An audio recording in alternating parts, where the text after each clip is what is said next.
There's not much more to write about director Stanley Kubrick than what's already been written. His work has been analyzed, pored over, and dissected as long as it's been around. He's held up as the gold standard in filmmaking, the benchmark by which all other directors aspire to, and all critics compare against. Each of his major films, from 1956's The Killing to 1999's Eyes Wide Shut, can be considered masterpieces in their own right, possessing lurid qualities that continue to draw us into Kubrick's meticulously crafted worlds and beckon us to uncover their secrets. He was a calculating genius in every sense of the term, seemingly born as a fully formed artist. Kubrick's sterling legacy is somewhat ironic, considering that most of his films were misunderstood, controversial, and lukewarmly received upon their release. It wasn't until many years later that his work achieved the kind of cultural value and respect it holds now. The controversy over his work would turn Kubrick into a recluse late in life, which projected a great air of mystery and myth about him. Indeed, many of his fans didn't even know what he looked like. While the details of his later years are closely guarded family secrets, Kubrick's early life is well documented in the public forum. He was born in New York City in 1928 to Jacob Leonard Kubrick, a prominent doctor, and his wife Sadie Gertrude Kubrick. The Kubricks were of Polish, Austrian, and Romanian descent, and they identified as ethnically Jewish, although they did not raise Stanley as religious. As a bookish lad growing up in the Bronx, Kubrick wasn't interested in the normal mischievous pursuits of boyhood. He was obsessed with chess, which his father taught him at the age of 12. He appreciated the game's emphasis on patience and discipline, traits that would mark his filmmaking style later on. His love of visual art began at age 13 when his father gave him a still camera and encouraged an interest in photography. The teenage Kubrick was more interested in jazz drumming and catching double features at the local cinema instead of attending school, where he wasn't much of a model student. His poor grades, combined with the influx of returning World War II vets in 1945, pushed him out of the opportunity to attend college after graduation. To compensate, he took night classes at City College of New York while working as a freelance photographer by day. In 1946, he became an apprentice photographer for the prestigious Look magazine, and it wasn't long until he was promoted to full-time staff. He married his high school sweetheart Toba Metz in 1948, and they moved into the Greenwich Village neighborhood in Manhattan. It was around this time that Kubrick began frequenting film screenings at the Museum of Modern Art and became enamored by the works of directors like Max Ophüls and Elia Kazan. While most of his formative years were spent developing a love for image making, it was only around the late 1940s that his ambitions coalesced into a firm desire to make cinema.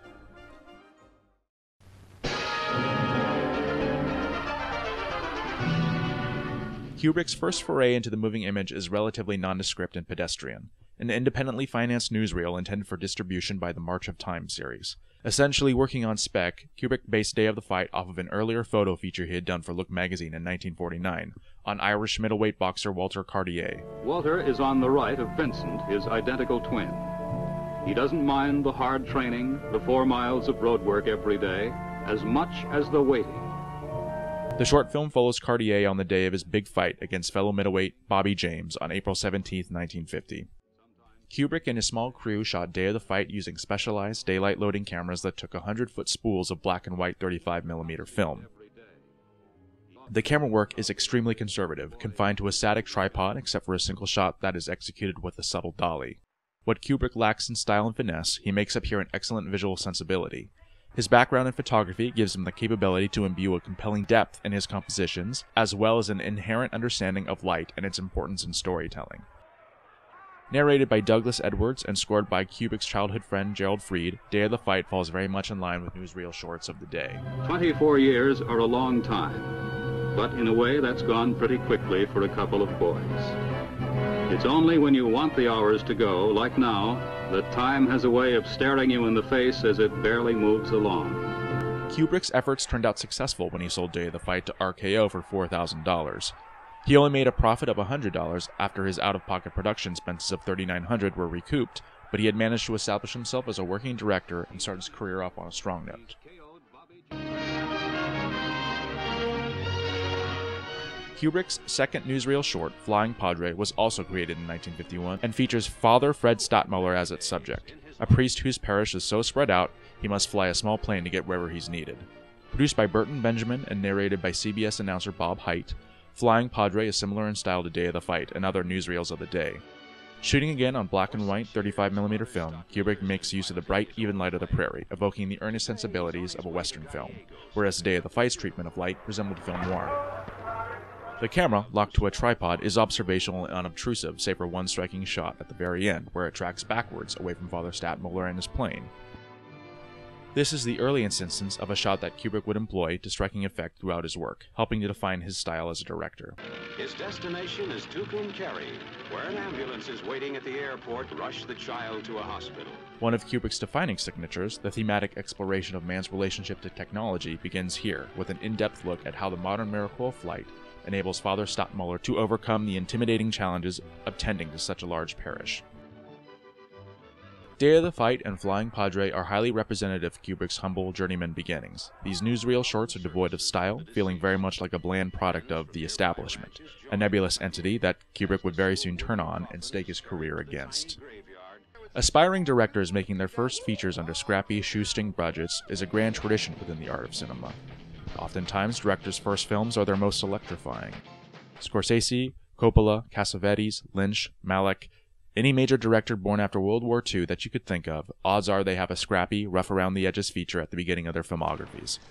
All of those films, and their maverick makers, owe a debt of gratitude to what could perhaps be considered the original indie debut, Kubrick's Fear and Desire.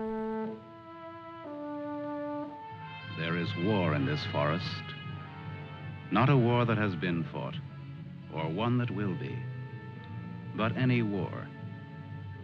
And the enemies who struggle here do not exist unless we call them into being. This forest, then, and all that happens now, is outside history. Only the unchanging shapes of fear and doubt and death are from our world. Set in an unnamed country during an unnamed conflict, Fear and Desire uses the generic idea of combat to better access its psychological undercurrents, as it tells the story of a small squadron of 4 men who must find their way back home after crash landing behind enemy lines. Just 25 years old at the time, Kubrick quit his job as a photographer at Look magazine to focus on the project full-time, acquiring the financing when his father cashed in his life insurance policy, and his uncle chipped in some earnings from his pharmaceutical business. Kubrick recruited Howard Sackler, a high school classmate and aspiring poet, to write the screenplay. Kubrick shot the film silently, as a way to stretch his meager $13,000 budget, but he hadn't planned on the expensive necessity of redubbing the actors' lines in a studio. Kubrick's cast is comprised mainly of unknowns, headed up by Kenneth Harpe and Frank Silvera. Harpe is styled in the vein of the traditional romantic hero archetype common in mid-century American cinema, confident and virtuous, but ultimately quite vanilla and devoid of any sort of edge. Silvera plays another large archetype, the gruff and tough military man, disgruntled by his long experience in the armed forces. Paul Mazursky, who would later go on to become a film director in his own right, plays a squirrely young recruit who is so affected by his transgressions against a local native girl that he ultimately goes mad, calling to mind shades of the Renfield character in Dracula. Rats, thousands, millions of them. In a move befitting a shoestring budget indie feature, Kubrick performed most of the duties of a film crew himself, with only his wife, Toba Metz, serving as script supervisor, Herbert Lebowitz working as the production designer, and a crew of Mexican day laborers acting as impromptu grips. Kubrick also served as his own cinematographer and editor, shooting the film in black and white, mostly for budgetary reasons, but also because he could maximize his experience in lighting for black and white photography so as to achieve more of a professional look. Kubrick and company shot in Southern California's San Gabriel Mountains, with the lack of conventional resources severely limiting their shooting style. Special effects were improvised, with equipment like a crop sprayer for smoke and fog, which naturally made the cast and crew violently ill, or repurposing a baby carriage as a dolly. Kubrick's eye, for the most part, is quite competent and is able to recognize compelling framing here. However, it's evident that the young filmmaker hadn't quite grasped the concept of eye lines and spatial geometry. This translates to a rather jarring and incoherent edit, where Kubrick routinely cuts away to close-ups that are framed in awkward angles or brazenly cross the 180-degree line. It's better. It's better to roll up your life into one night and one man and one gun. It hurts too much to keep hurting everyone else in every direction. When combined with a thick layer of overwrought, existential voiceover that tries hard at sounding profound, only to come off as hackneyed and trite, it's easy to see why Kubrick would strive so hard to keep Fear and Desire from being seen by mass audiences. And nobody alive can tell which is which. Violence and sex, admittedly, are two polar extremes in the spectrum of human experience, and two of the most potent, uncontrollable forces we will experience in our own lifetimes. Fear and desire serves as our first true taste into Kubrick's mentality towards those two forces. The violence in Fear and Desire is rather surface level, but Kubrick films it in a particularly expressionistic way. One memorable instance occurs halfway through the film when the squadron storms a small guard outpost and kills the guard within. Instead of showing us the explicit act of a knife sliding into the belly of a hapless soldier, Kubrick shows us an extreme close-up of the orange the soldier had been eating prior to being unexpectedly ambushed. His fist squeezes the orange ever tighter until it bursts, spilling juice all over his hand and the floor. Frankly, it's hard to think of a more graceful and fitting way to communicate the traumatic explosion of a soul as it's extinguished against its will.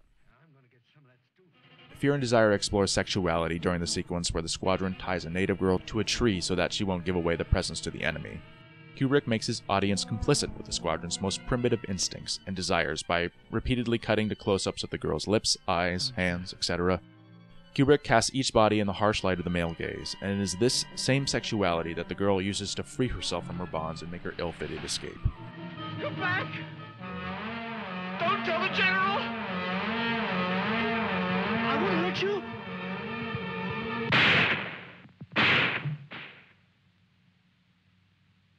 The consequences of this development caused Paul Mazursky's Private Sidney to lose himself in the grips of madness, yet another big theme present throughout Kubrick's work: dehumanization and mankind's mental frailty against forces that are much larger than them, forces which are more often than not supernatural in origin.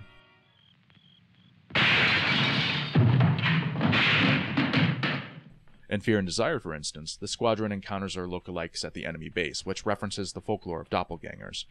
The subsequent murder of their lookalikes at their own hands throws the surviving members of the squadron into an existential funk at the end of the film, where they ruminate on the true cost of warfare and whether they can ever truly bring themselves back from the brink they experienced behind enemy lines. Come on, let's go. As Kubrick developed as an artist, he came to see Fear and Desire as an embarrassment, denouncing it as such in public interviews and burying any possibility of further public screenings by burning the negative. For decades, Fear and Desire was touted as Kubrick's lost film, and the only way to see it was via the Kubrick estate, or, more recently, a poor-quality VHS bootleg with Italian subtitles uploaded to YouTube. Thankfully for us, and unfortunately for Kubrick, a print was found recently in the George Eastman Kodak archives and restored to its original glory, released publicly through KINO LORBER and the Library of Congress. While the ethics of going against the wishes of a deceased filmmaker is another conversation unto itself, Fear and Desire is nonetheless an important document in the history of cinema that should be preserved. The release of Fear and Desire came amid a tumultuous period of Kubrick's life. He had divorced Toba Metz shortly after production wrapped, and by this point had remarried to an Austrian-born dancer and theatrical designer named Ruth Sobotka. The finished feature was well received by critics of the day, who offered much more generous praise than the film probably deserved, but it fell far short in what the industry considers true success, box office. While Kubrick gained a good deal of new friends in the critics circle, his phone wasn't exactly ringing off the hook with calls from Hollywood. For him, there was no turning back. He was now committed as a full-time filmmaker, and until he found success in that line of work, he would have to put food on the table with commissioned work instead. Luckily, he found such work fairly quickly in the form of The Seafarers, an industrial film for the Seafarers International Union. I'm Don Hollenbeck. Joseph Conrad wrote a lot of things about the sea, and among other things, he wrote this: "The true peace of God begins at any spot 1,000 miles from land." Hosted by CBS newscaster Don Hollenbeck, The Seafarers provides an in-depth look into the seafaring industry from a worker's perspective. Kubrick's treatment of the SIU headquarters makes it seem like something of a clubhouse, and considering the fact that the SIU's members are transient by the nature of the work, the headquarters would essentially need to function as such, a home away from home. The seafaring union and industry as a whole is treated as a very noble entity committed to the betterment of its members and their families. As an industry film, it's fairly unremarkable, but it takes on a much more fascinating aura when viewed in the context of Kubrick's canon. Shot by Kubrick himself, the film is the director's first to be shot entirely on color 35mm film. Kubrick's confidence in cinematography comes from his background in black and white photography, but that confidence wavers somewhat in the transition to color. Utilizing a broad, even lighting scheme, Kubrick creates an image that's a little bit overexposed, but that could also admittedly be due to the print transfer of the film stock itself. Industry films are by their nature very dry and informational, and The Seafarers is no different in its emphasis on the communication of helpful information at the expense of Kubrick's personal artistic aesthetic. However, one of Kubrick's favorite camera moves, the slow long dolly shot, pops up during the cafeteria segment and gives us a clue as to the identity of the wizard behind the curtain. The Seafarers is also short on Kubrick's thematic fascination as an artist, but there are glimpses into the young director's developing psyche for those determined to wring meaning from insignificance. For instance, those wanting to see how Kubrick's exploration of technology and mankind's relationship to it is depicted in The Seafarers could look to the brief section on how the SIU incorporates machines into their daily operation. Likewise, one could point to the close-up of a poster in the barbershop featuring a new pinup girl as evidence of Kubrick's fascination with complicated sexual mores. However, this is probably reading way too much into things.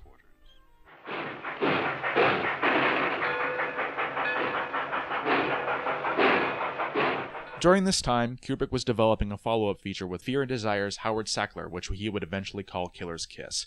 It was a tough, gritty story about an idealistic boxer raging against the criminal world as he attempts to extricate his love from their clutches. It was at once both a noir thriller and a romance whose mainstream sensibilities he hoped would bring him the success that had so far eluded him. It's crazy how you can get yourself in a mess sometimes, and not even be able to think about it with any sense, and yet not be able to think about anything else. You get so you're no good for anything or anybody. Maybe it begins by taking life too serious. Anyway, I think that's the way it began for me. Despite his ambitions, Kubrick's efforts were not on the most solid of foundations.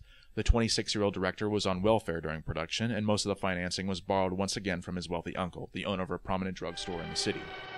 You're doing all right for yourself. What do you mean? Oh, he just lives in the building. Oh. Used to be a pretty good fighter. Frank Silvera is the only holdover talent from Kubrick's earlier feature, and he shows a decent amount of range as the seedy boss Vincent Rapallo. His worldly, weary cynicism serves as a decent foil to Jamie Smith's idealistic, naive boxer Davy Gordon. Something's happened. I know. Do you know? Sure, you kissed me. Is that all? That's all I saw, and I was watching all the time. As a love interest Gloria Price, Irene Kane fills a necessary void in the story with a soft-edged femme fatale archetype that leaves a lot to be desired. Kubrick's wife, Ruth, makes a short cameo as Gloria's deceased sister, an accomplished ballerina, in a flashback sequence. Once again, Kubrick himself served as both the cinematographer and the editor.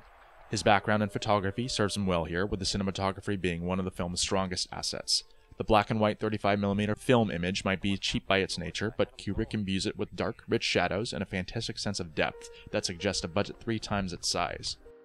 Kubrick lights Killer's Kiss like a polished Hollywood noir film, creating evocative compositions whose deep focus draws us further into his world.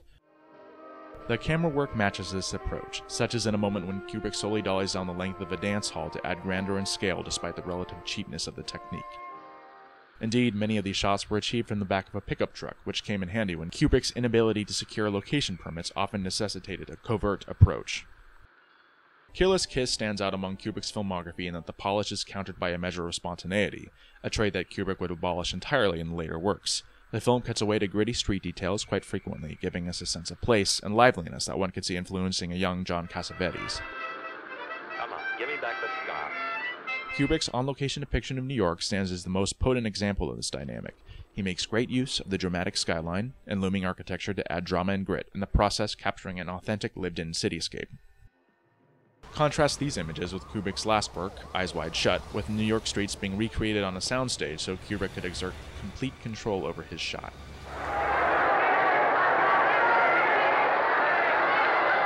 This approach extends to the boxing sequences, where Kubrick opts for a handheld documentary look, an expressionistic point of view angle that predate Martin Scorsese's dreamlike fight scenes in Raging Bull by 25 years.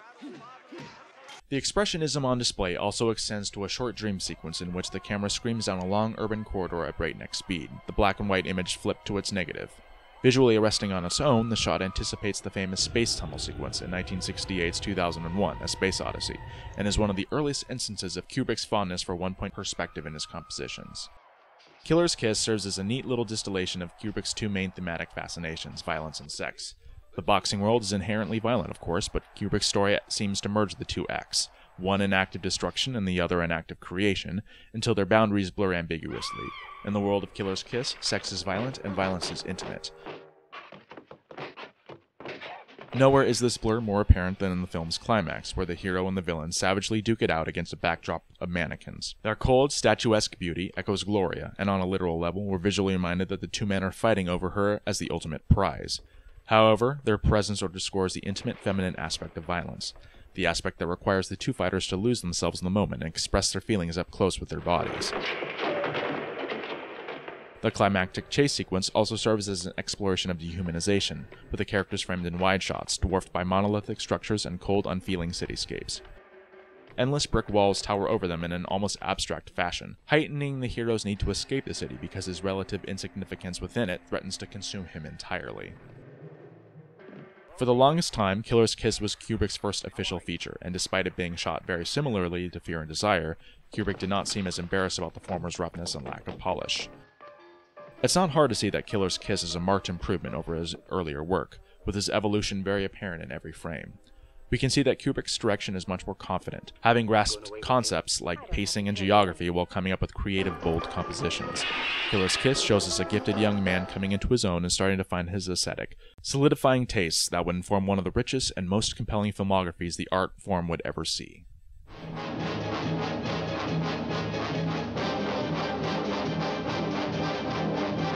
The release of Killer's Kiss made a small splash in film circles, gaining its young director a modest amount of attention in the process.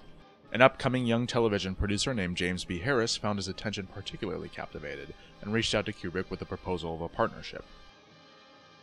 Working together as a producing team, Harris and Kubrick poured through mountains of material in search of their next story, eventually finding in Lionel White's crime novel Clean Break. After successfully licensing the film rights, Kubrick crafted the story into a script he called The Killing, which Harris then took to his contacts at United Artists. Only a year after the release of Killer's Kiss, Kubrick found himself prepping his next big project with the support of a respectable studio, a development that Kubrick must have found was equal parts blessing and curse. While the budget was barely enough for Kubrick to successfully realize his vision, he had access to the studio's expansive resource pool, and was able to inflate the production value using better cameras, lenses, and production design. However, this also meant that Kubrick now had to deal with the unions, permits, and all the other aggravating aspects of filmmaking that hamper creativity. Despite these new challenges, Kubrick's third feature proved the young auteur's innate talent to a broader audience. The Killing may not be Kubrick's most famous film, but it serves as a high-quality genre exercise told in a challenging, unconventional way. More importantly, it marks Kubrick's emergence as a mature filmmaker and unparalleled storyteller. Earlier that morning at 5 a.m., Red Lightning was fed only a half portion of feed in preparation for the 7th race that afternoon, the $100,000 Lansdowne Stakes. At 7 that morning, Johnny Clay began what might be the last day of his life. Tied together with an omniscient narrator speaking in the third person, The Killing incorporates multiple points of view as it weaves a fractured narrative about a career criminal and his crew executing a $2 million heist at a popular racetrack. It's the perfect crime, both in conception and execution, and Kubrick's take on the story plays like something of a procedural, detailing the actions of each team member down to the minute. It was 9:20 when he arrived at Mike's apartment. So far, everything had gone off according to plan.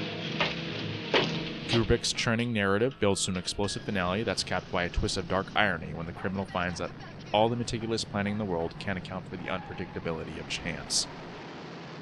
The Killing marks the first time in which Kubrick's cast is comprised mainly of well-known professional actors and actresses. While this is ostensibly an ensemble film, the story belongs to Sterling Hayden, who ably projects the handsome crook at the center of the story. These men are not going to be in on the basic scheme. They're getting paid to perform certain definite duties at a certain definite time, and they're not cutting in on the take. They'll be paid a flat price to do a straight job. Kubrick surrounds Hayden with an assortment of well-known performers like Colleen Gray, Alicia Cook Jr., Marie Windsor, and Vince Edwards. There's also an appearance by contentious character actor Timothy Carey in the first of multiple performances under Kubrick's direction as an expert marksman with an unpredictable personality. The Killing's existence as a United Artists film meant that the production was a union job, which further meant that Kubrick had to hire an external director of photography the first time in his career. His choice was Lucien Ballard, a veteran cinematographer whose work he greatly admired. Their collaboration, however, was anything but harmonious. Director and cinematographer reportedly did not get along at all, with Kubrick's pursuit of visual perfection frequently ruffling Ballard's feathers. Despite this contentious relationship, The Killing's black and white 35mm film visuals are a thing of beauty. The first of Kubrick's works to be shot in the widescreen format, The Killing's 1:66:1 aspect ratio allows ample room for the young director's striking, depth-filled compositions. A low-key, high-contrast noir lighting approach gives the film a high-end pedigree, matched by elegantly complex camera moves. Randy Kennan had some personal business to attend. In his essay The Killing, Kubrick's Clockwork, writer Hayden Guest makes a clever observation about the hidden meaning behind the film's fluid dolly work when he writes, Fowler's gliding camera cuts a neat cross-section through a series of connected rooms in its path, transforming the apartment interior into a type of controlled tunnel that exactly describes and limits the possibilities of movement. A striking illustration of entrapment that subtly parallels the camera's and actors' tracks with those of the horse race. Indeed, the interior sets of The Killing, artfully designed by Kubrick's wife Ruth Sobotka as production designer, are reminiscent of a labyrinth, an idea that Kubrick would continue to revisit throughout his career. The layout of the rooms seemed to suggest a finite number of paths for the characters to take, dictating their movements and actions while assimilating them into a complex, cosmic machinery that ultimately renders these same characters insignificant to the grand sweep of fate. Kubrick routinely takes what would otherwise be several shots and strings them together into one fluid take, and in the process discovers a proclivity towards complicated yet understated camera work that reinforces the story's themes and that would fundamentally inform his future work. They got their problems, and they've all got a little larceny in them. Give me a double bourbon, please. Don't you think you've had enough, pal? A further innovation of The Killings is its fractured, nonlinear narrative. As assembled by editor Betty Steinberg under Kubrick's supervision, we see the same scenes several times, but each revisit brings with it a new perspective from the vantage point of another character. As the drama and tension mount, we see conflicting details and snippets of crucial information that had previously, and strategically, been withheld.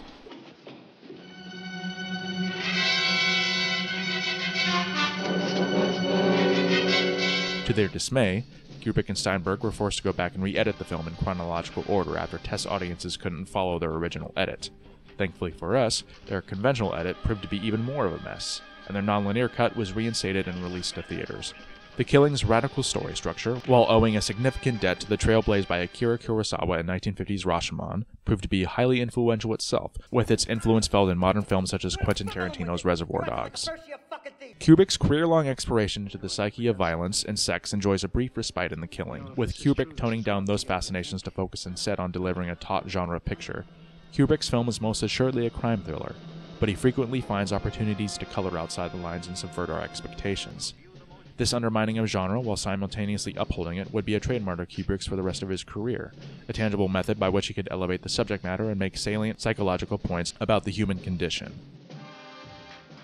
Additionally, Kubrick's knack for regularly creating indelible, iconic imagery begins in earnest with The Killing, not so much in specific shots, but in visual ideas. One of the film's most compelling images is the simple sight of the hauntingly blank clown mask that Hayden wears during the heist, which one could easily see influencing Christopher Nolan's bank heist introduction of the Joker in The Dark Knight. There's also the image of a vast portion of cast sucked up by a vortex of air and billowing away into nothing, a poetic and elegant visual metaphor for the film's central conceit that chaos and chance will always be there to ruin our best laid plans. The Killing is revered as an indispensable classic today, but few remember that it was effectively dumped by United Artists when it made its original release on the second half of a double bill, the equivalent of today's January-February release window. For most filmmakers, this would be death by poor box office, but Kubrick was not most filmmakers.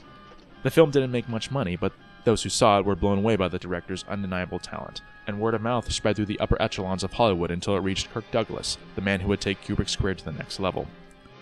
Watching The Killing with the luxury of hindsight, it becomes immediately apparent that this is truly Kubrick's first mature, fully realized film.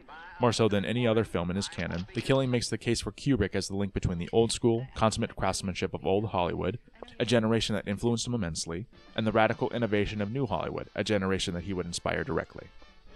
Johnny, you've got to run. What's the difference?